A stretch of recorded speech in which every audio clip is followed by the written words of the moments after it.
네, 안녕하십니까. 자, 23년 우리 경비지도사 기출 문제를 정리하겠습니다. 자, 우리 법학개론에 관련된 문제고요. 자, 문항수가 많기 때문에 홀수 번호만 위주로 홀수 번호만 일단 해설을 하도록 하겠습니다. 자, 먼저 1번 문제 보도록 하겠습니다.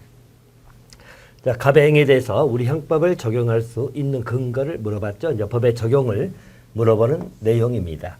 자, 형법 적용에 관한 여러 가지 원칙들이 있죠. 자, 우리는 이제 속주의도 있고 속인주의, 또 기국주의, 보호주의, 세계주의 등등이 있다.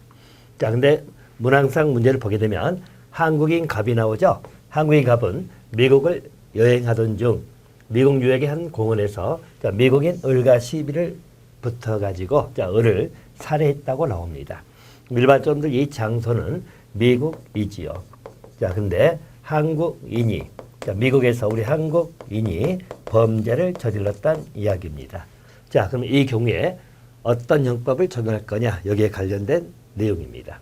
자, 문제는 이제 일반적으로 우리가 속주죄가 적용되면 속주죄는 일반 그 장소를 따지기 때문에 속주죄에서는 우리나라에서 우리 대한민국에서 발생한 모든 범죄죠. 애국인이 발생한 범죄, 애국인이 저지른 범죄라도 우리 형법을 적용하겠다. 이게 속주죄이고요. 속인죄를 하는 것은 대한민국 국민입니다. 대한민국 국민이 어느 장소, 세계 어느 장소에서 범죄를 저질렀더라도 우리 형법을 적용하겠다. 이게 바로 속인죄라고 봐주시면 됩니다. 이 경우는 한국인이 미국에서 범죄를 저질렀다 하더라도 우리 대한민국 국민이기 때문에 일반적으로 형법을 적용할 수 있다라고 하기 때문에 속인주의가 적용되는 내용이다. 이렇게 봐주시면 되겠고요. 자, 기국주의라는 것은 우리 대한민국 선박이라든가 대한민국 항공기죠. 자, 그럼 이것도 우리 영토의 일부로 보기 때문에 거기 내에서 저지른 범죄는 일반적으로 우리 항공기가 애국의 공간, 즉 애국의 공해상을 비행하고 있다라도 그 안에서 발생한 범죄는 대한민국 내에서 발생한 범죄로 취급하겠다는 의미예요. 자, 보호주의라는 것은 여러분 우리 대한민국 국민이라든가 또 우리 대한민국의 일반적인 법익 침해하는 문제죠. 그렇다면 이것은 어느 국적을 상관하지 않고 바로 우리 법을 적용하겠다라고 하는 것이 기국주의다.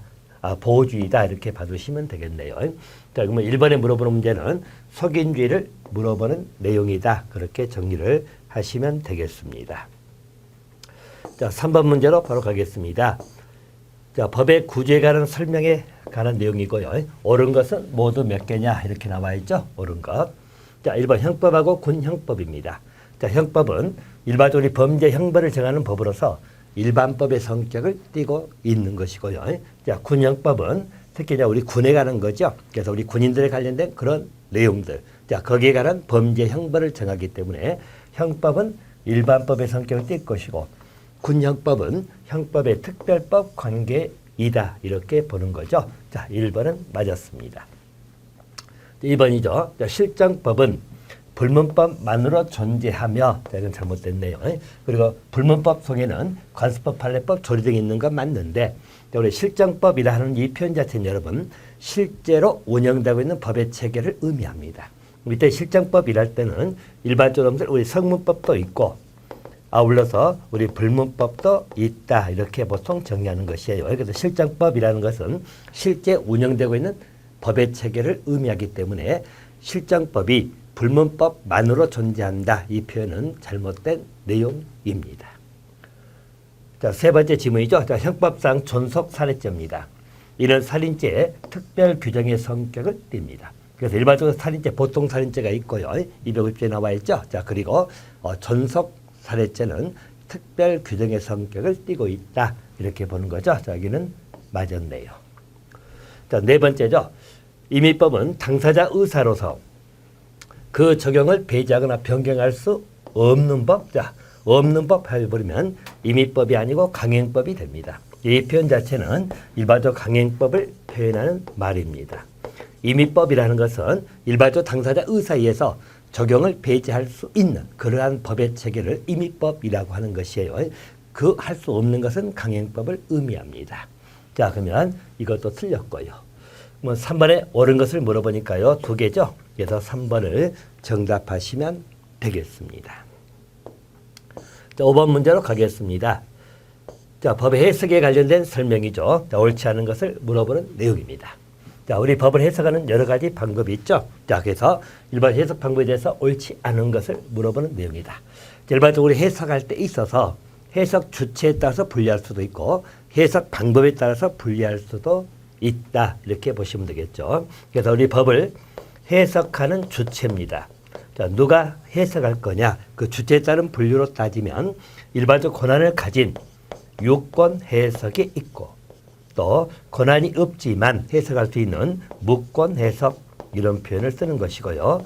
자, 권한을 가진 기관이 해석하는 것은 일반점들 우리 입법 해석, 자, 법률 해석하는 입법 해석도 있고 또 사법부가 법원의 판단, 즉 판결 통해서 해석하는 사법 해석 자, 또는 행정 해석 이렇게 나눌 수 있고요.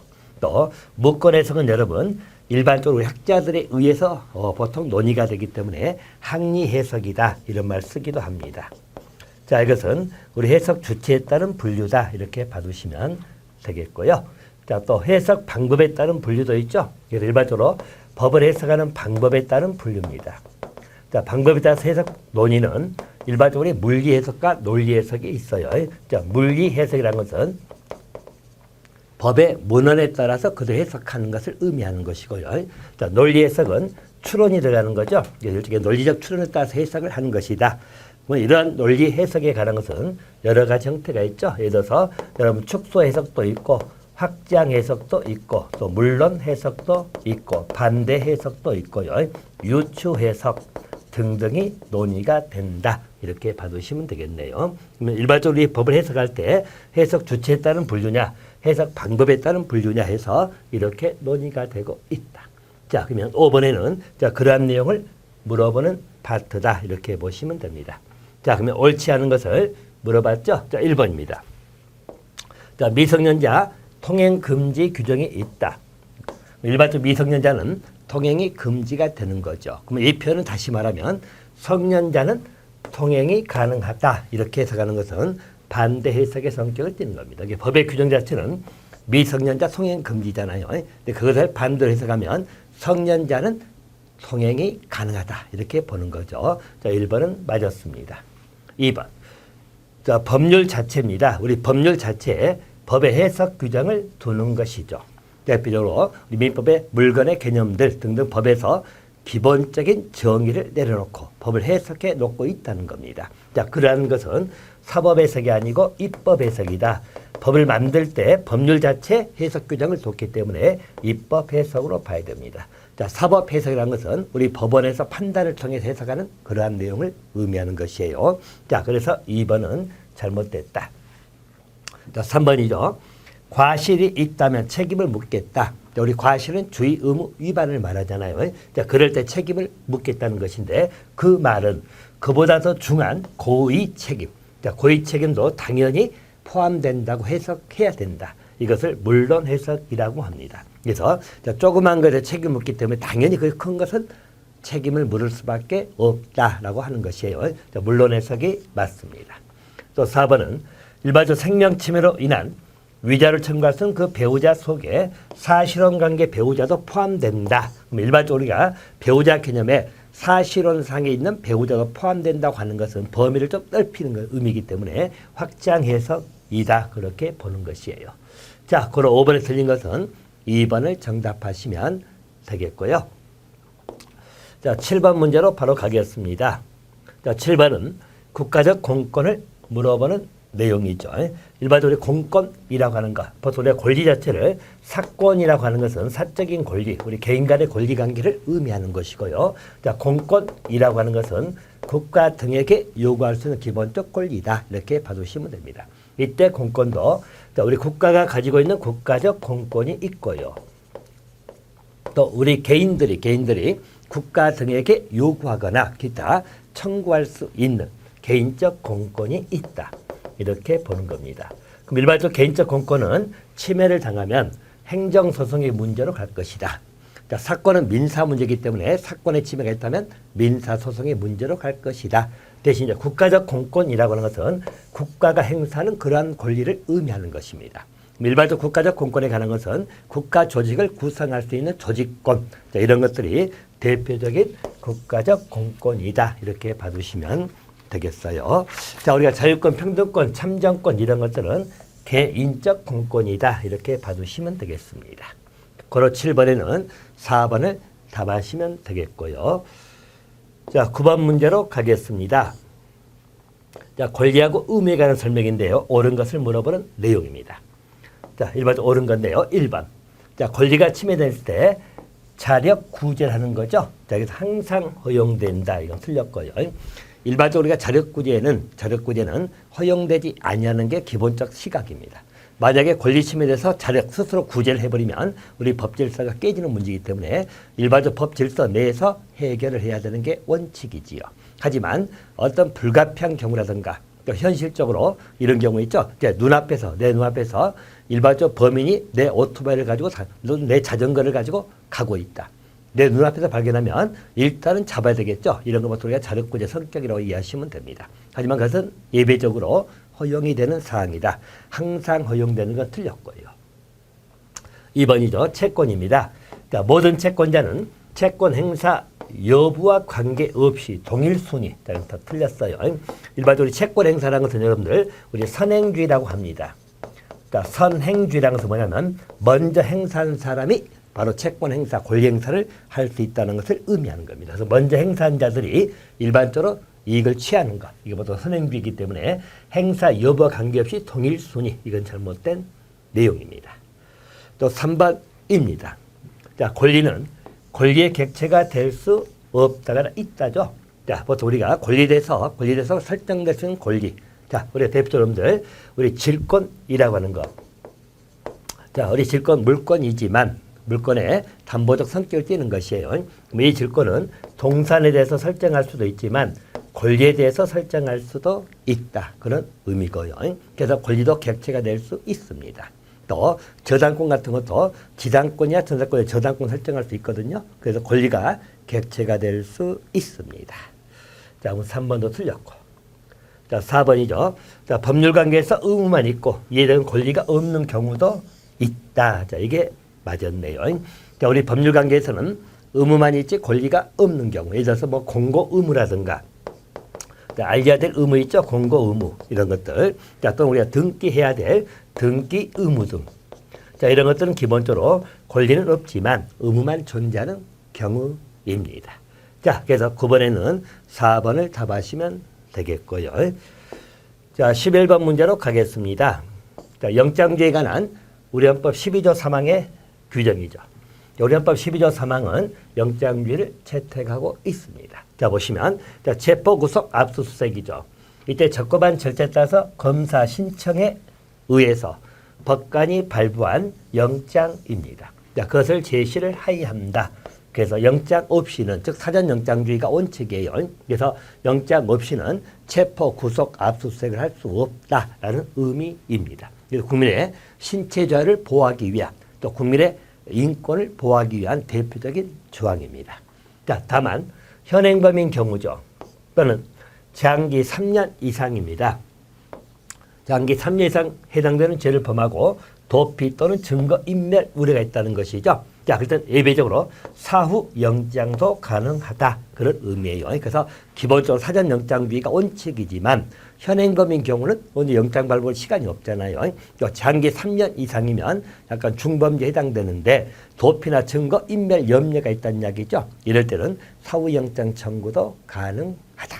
자, 그럼 11번에는 3년 이상이므로 정답은 2번 하시면 되겠습니다.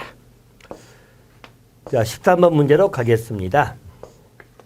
헌법상에 명시적 규정이 없는 것을 물어보는 내용입니다. 우리 헌법 규정에 명시적 규정이 없는 것. 자, 1번이 답이네요. 일반적으로 지자체에서 주민이 제기하는 주민소송들, 자, 이런 것은 우리 지방자치법에 나와 있습니다. 그래서 지방자치법에 나와 있는 것이고 헌법에 직접 규정은 없다. 이렇게 봐두시면 되겠네요. 자, 대통령 취임 순서 우리 헌법 69조에 나와 있습니다. 또 국민경제자문회의 설치한다. 자, 일반적으로 국민경제자문회의는 대통령 자문을 위해서 설치, 즉 둘 수 있다. 그렇게 나와 있죠. 우리 헌법 93조에 나와 있는 내용입니다. 또 일반적으로 중앙선거관리위원회 규칙제정권입니다. 자, 우리 헌법 114조 6항에 나와 있다. 이렇게 봐두시면 되겠어요. 자, 그리고 일반적으로 규칙재정권이 나오게 되면 여러분 기억할 것. 자, 우리 중선이 규칙재정권입니다. 중앙선거관리위원회 자, 규칙재정권이다. 이렇게 보시고, 자, 이것뿐만이 아니라 일반적으로 헌법재판소의 헌재 규칙재정권에 관련된 내용입니다. 또 일반적으로 대법원도 규칙재정권이 있고요. 국회도 규칙재정권이 있습니다. 또 감사원도 규칙재정권이 있어요. 단위 차이점이 뭐냐면 요 네 가지는 전부 다 헌법에 규정을 두고 있습니다. 자, 근데 우리 감사원의 규칙재정권은 헌법에 규정이 없습니다. 그래서 잘 물어보죠. 그래서 여기는 우리 감사원법에 나옵니다. 감사원법에 규정을 두고 있어요. 자, 그래서 나머지 규칙재정권 전부 다 헌법에 규정을 두지만 감사원의 규칙재정권은 헌법에 없고 감사원법에 있다까지 기억해 두시면 되겠다. 자, 13번에는 1번을 답하시면 되겠고요. 자, 15번 문제로 가겠습니다.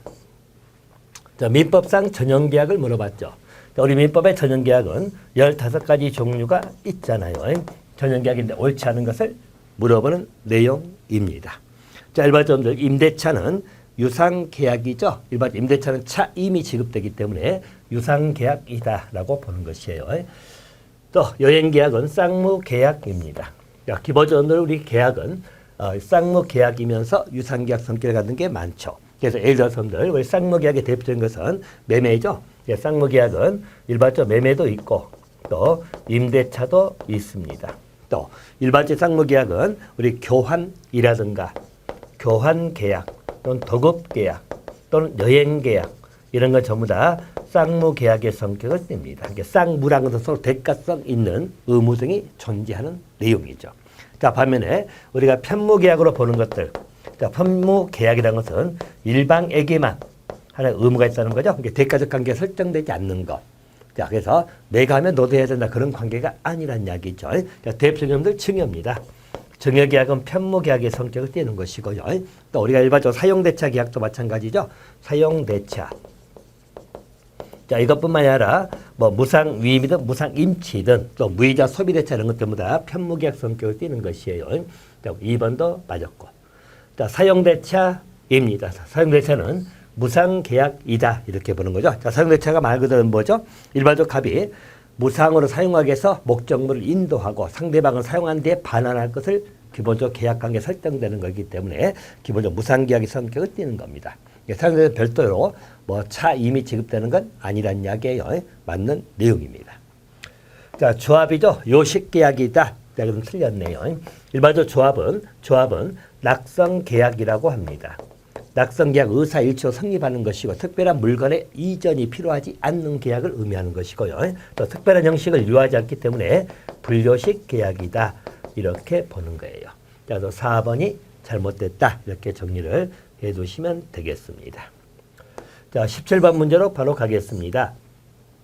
자, 경비계약에 관련돼 가지고 옳은 것을 물어보는 내용입니다. 1번. 자, 경비업자가 경비 업무를 이행하지 않는 경우입니다. 자, 그럼 일반적으로 채무 불이행 상태가 있는 것이죠. 자, 그러면 계약 상대방은 법원의 직접 강제를 청구할 수 없다. 없다면 맞죠. 일반적으로 이러한 의무 불이행에 대해서는 직접 강제를 할 수 있는 방법은 없어요. 자, 쉽게 말해서 우리가 누구한테 밥을 먹으라고 했는데 밥을 안 먹은다고 해서 억지로 먹이는 거 이게 직접 강제거든요. 근데 그런 것은 경비업자에게 할 수 없잖아요. 그럼 상대방은 일반적으로 손해배상을 청구한다. 손해배상 청구한다는 것은 간접적 성격이죠. 너 안 하면 돈 물어내라는 의미이기 때문에요. 그래서 일반적으로 직접 강제를 청구하는 것이 아니라 계약 상대방은 의무를 이행하지 않는 경비업자에 대해서 손해배상 등 손배 등 이것을 청구한다. 한마디로 간접강제 성격을 행사할 수 있다. 그렇게 봐야 돼요. 자, 1번은 맞았습니다. 또 경비계약은 여러분, 자, 기본적으로 우리가 말하는 유상계약입니다. 자, 유상계약이기 때문에 일반적으로 그 주의 의무에 관한 것은 자, 경비재산물에 관해서 자기 재산과 동일한 주의 의무. 자, 이게 아니라 자, 자기 재산과 동일한 주의 의무라면 좀 더 강한 주의 의무를 말하는데 이게 아니라 선관주의라고 그러죠. 자, 선량한 관리자로서 주의 의무입니다. 선관주의, 선량한 관리자로서 주의 의무가 부과됩니다. 자, 그래서 2번 틀렸고요. 자, 2번, 3번. 경비계약은 유상계약은 맞는데 임치 성격이 아니죠. 경비계약은 도급계약의 성격을 띱니다. 그리고 도급계약은 일반적으로 유상계약의 성격을 띠죠. 맞고요. 틀렸고요. 자, 또 경비계약은 서면으로 작성하여야 효력이 발생해요. 이것은 요식적 성격을 띈다는 이야기인데 일반적으로 경비계약은 여러분 불요식 계약입니다. 불요식 낙성 계약이다. 이렇게 보는 거예요. 그래서 서면 작성하여야 이것도 잘못된 표현입니다. 자, 17번에서 1번이 옳은 것이 된다. 이렇게 정리를 해두시면 되겠고요. 자, 19번 문제로 바로 가겠습니다. 자, 경비회사 갑이 나오죠. 그래서 일반적 경비회사. 자, 업자는 갑이 되겠네요. 자, 그래서 경비회사 갑의 자동차 키 관리 부실로 인해서 경비원 을입니다. 자, 을은 경비원이죠. 자, 그래서 회사 차량으로 점심하고 가던 중에 병에게 손해를 끼쳤죠. 병에게 손해를 끼쳤다는 이야기입니다. 미해가는 설명으로서 옳은 것을 물어보는 내용입니다. 자, 이 경우 여러분 일반적으로 우리 갑 회사가 일반적으로 우리 경비원이잖아요. 자, 근데 여기서 일어난 어떤 손해배상 문제죠. 자, 여기에 대해서 사용자 책임, 우리 민법 756조에 나오는 갑의 사용자 책임을 물을 수 있을 것이냐, 여기에 관련된 문제입니다. 자, 1번 보시면 의뢰 차량 사용 외형상으로는 직무범위에 속하지만 실질적으로 직무에 속하는 것이 아니므로 점사로 갔다고 나와 있죠. 그래서 갑의 사용자 책임은 발생하지 아니한다. 자, 이것은 잘못된 내용입니다. 우리 판례는 일반적으로 그러한 점시사로 가더라도 한마디 회사 차를 운영하는 것이잖아요. 이 차의 관리가 소홀해가지고 발생한 문제이기 때문에 사용자 책임은 발생한다는 게 우리 대법원 판례 태도입니다. 자, 2번이 맞았죠? 자, 법률적 관계가 아니라 하더라도 사실 일적 관계이라 하더라도 사용자 책임은 인정될 수 있다. 자, 우리 대법원 판례죠? 넓게 인정하고 있습니다. 또 갑은 을에 대한 선임 감독에 관한 문제죠. 일반적으로 갑이 을을 선임 감독하는 문제에서는 무과실 책임이 아니라 과실 책임을 부담합니다. 또 4번 갑과 을은 병에게 진정 연대 책임이 아니고, 자, 이 양자는 우리 병에게 부진정 연대 책임을 부담한다. 이렇게 봐두시면 되겠네요. 자, 우리 19번에는 2번을 답하시면 되겠고요. 자, 21번 문제로 가겠습니다. 자, 민사소송 절차 중에서 특별 소송 절차를 물어봤죠. 자, 그럼 일반적 소송 절차는 자, 우리가 통상의 민사소송 절차가 있고, 자, 특별 소송 절차로 서게 되는 것이 자, 소액사건 심판 절차다. 저를 치고 가시면 되겠습니다. 자, 23번이죠. 형사소송법상의 공판 절차의 기본 원칙을 물어보는 내용입니다. 형사소송법상 그 기본 원칙에서 옳지 않은 것을 물어보는 내용이고요. 일반적으로 공개주의가 있고, 자, 형사소송법상 공판 중심주의가 보통 강조되기 때문에 공개, 구두변론주의, 또 집중심리는 신속하게 심리해서 재판을 빨리 끝내겠다는 그러한 원칙을 의미합니다. 자, 간접주의는 없는 내용이에요. 그래서 원칙에 나오지 않는 거다. 그래서 4번을 답하시면 되겠습니다. 자, 25번 문제로 가겠습니다. 자, 10사람의 범죄인을 놓치는 한이 있다 하더라도 한 사람의 억울한 사람을 만들면 안 된다는 형사소송법상 이념이죠. 이것을 우리는 소극적, 실체적 진실주의라고 하는 겁니다. 실체적 진실은 우리가 사실관계 기타 등등을 밝혀내는 것인데, 소극적이라는 것은 그래도 억울한 사람 만들면 아니 된다, 그런 의미고요. 적극적이 돼버리면 어떠한 경우라도 범인을 찾아내야 된다는 그런 의미이기 때문에 적극적 실체적 진실주의가 돼버리면 이게 과도하면 인권 침해 문제가 발생할 수도 있다는 이야기예요. 자, 25번에는 3번이 정답이 되겠습니다. 27번 보도록 하겠습니다. 형사소송법상 공소제기의 기본 원칙이 아닌 것하고 물어보죠. 일반 현재 우리 공소제기는 검사만이 할 수 있죠. 그래서 우리 국가소추지라고 하는 겁니다. 자, 우리 개인들에는 사인이 소추하는 거잖아요. 민사소송은 개인이 제기할 수 있지만 형사소송에 관한 공소제기는 일반적으로 국가가 담당한다. 그런 의미에서 국가 소추주의입니다. 자, 기소법정주의. 자, 이게 틀렸죠. 자, 기소법정주의를 하는 것은 소송 조건이 충족이 되면 검사는 반드시 기소를 해야 된다는 그런 의미인데요. 현재 우리 기소법정주의 가지고 뭐죠? 기소편의주의입니다. 바로 기소 여부를 재량을 두는 것이죠. 그래서 검사는 기소 편의주의가 있는 것이고 또 검사만이 할 수 있기 때문에 기소 독점주의다. 그런 말 쓰는 것이고 현재 우리는 기소 법정주의를 취하는 게 아니라 기소 편의주의를 취하고 있다. 그렇게 봐두시면 되겠습니다. 29번 문제로 가겠습니다.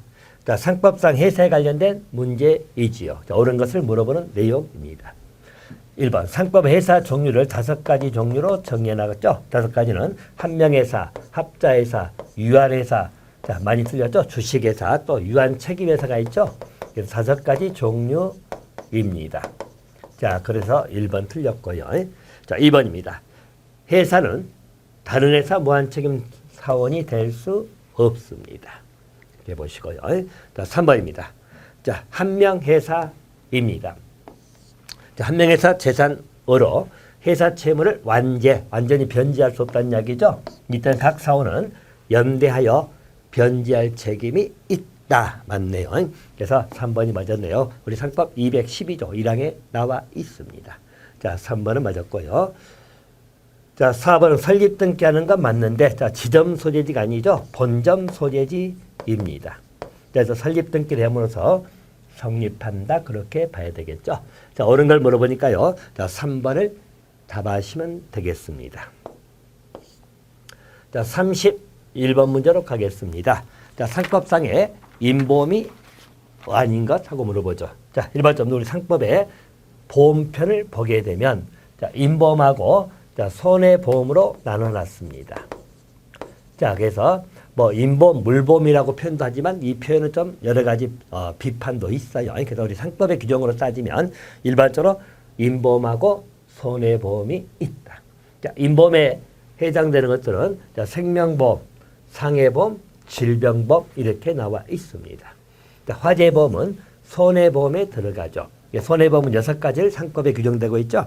6가지. 그래서 6가지는 여러분 이론에서 말씀드렸지만 하후내 책보자 이렇게 보시면 됩니다. 이게 이제 우리 손해보험이에요. 자, 화재보험, 운송보험, 해상보험, 책임보험, 보증보험, 자동차보험입니다. 우리 상법에 나오는 손해보험이고요. 자, 그래서 31번은 4번을 답하시면 되겠습니다. 자, 33번입니다. 자, 근로기준법 규정 내용이죠. 근로기준법에 규정 내용에서 옳지 않은 것을 물어보는 내용입니다. 1번이죠.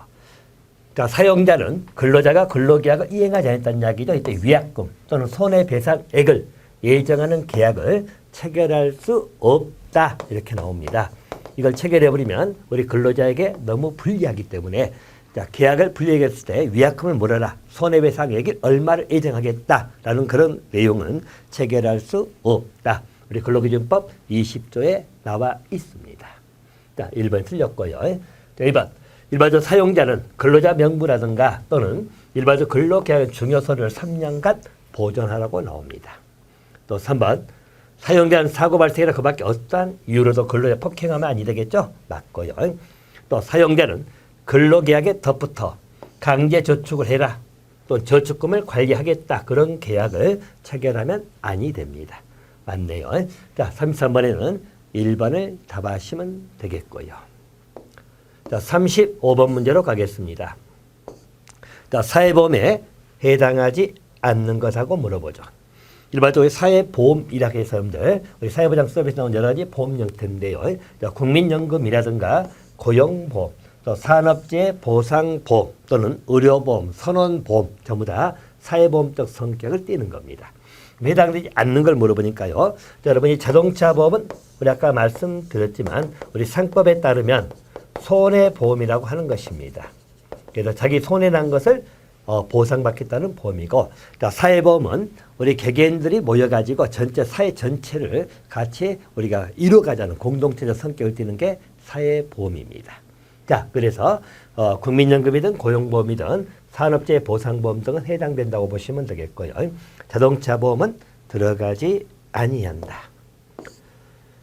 자, 37번 문제로 가겠습니다. 37번은 우리 행정조직 내부라고 나와 있죠. 행정의 내부에서 조직과 활동 등 행정의 사무처리 기준을 규율하는 일반 추상적 명령을 말할 것이고 법규적 성질을 갖지 않는 것, 국민을 구속하지 않는 것들, 대표님들 훈령 등을 포함하는 행정규칙을 의미합니다. 자, 그래서 일반적 명령체계잖아요. 명령인데 행정이 바라는 명령, 우리 행정명령이라고 하는 것이에요. 그럼 일반적으로 행정이 바라는 명령체계에서는 자, 성질을 가지고 나눌 때, 자, 성질할 때 자, 법규성이 있다, 법규적 성질이 있다는 것은 국민을 구속하는 내용을 갖고 있는 거죠. 이것을 법규 명령이라고 하는 것이고 법규성이 없다. 이것을 행정규칙 이렇게 말합니다. 물론 행정규칙도 그 내용적인 측면에서 법규성을 갖는 것도 있긴 하지만 일반적인 분류는 법규성이 없다. 그렇게 보는 거예요. 자, 1번을 답하시면 될 것 같습니다. 자, 39번입니다. 자, 행정상 의무 중에서 금전급부 의무를 이행하지 아니했다. 이럴 때 행정청이 의무자 재산의 실력을 행사해서 그 의무가 실현된 상태를 실현해가는 강제 수단이죠. 자, 우리는 강제 집행의 일종을 물어보는 문제고 급부 의무를 이행하지 아니했을 때 하는 것이 강제 징수입니다. 그래서 강제 징수는 여러분들 세금 내지 않았다. 그러면 일반적으로 우리 독촉장 나오죠. 자, 그리고 압류하고 체납 처분 절차가 진행되는 것이에요. 그래서 재산을 압류해서 결국 세금 내게 만들어버리는 그러한 것을 강제 징수다라고 봐주시면 되겠습니다. 자, 과징금은 여러분 원래 영업정지 처분해야 되면서 불구하고 일단 이용객이 불편하거나 공익에 심히 해를 끼치기 때문에 영업은 계속해라. 영업정지 하지 아니하고 대신 영업상 발생된 이익을 금전으로 환수하겠다는 행정처분의 성격을 띠는 것입니다. 자, 과태료는 우리 행정질서벌이라고 하는 것이고 역시 제재수단이라고 생각하시면 됩니다. 그래서 위반했을 때 형벌을 부과할 수 있지만 질서벌인 과태료 부과할 수도 있다. 그래서 강제수단보다도 제재수단이라고 보시면 되겠고요. 자, 이행강제금도 마찬가지. 이행강제금 우리가 간접강제 성격을 띈다 하는 것이죠. 그래서 상대로 하여금 일종의 이제 금전적 부담을 줘가지고 심리적 압박을 주는 겁니다. 그래서 이행을 하게 만드는 그런 성격이 간접 강제 성격이다. 이렇게 보는 것이에요. 자, 금전급부 의무 이게 나오면 불이행이 나오면 강제징수 보시면 될 것 같습니다. 자, 여러분 여기까지 23년 법학개론 기출 정리를 마치도록 하겠습니다.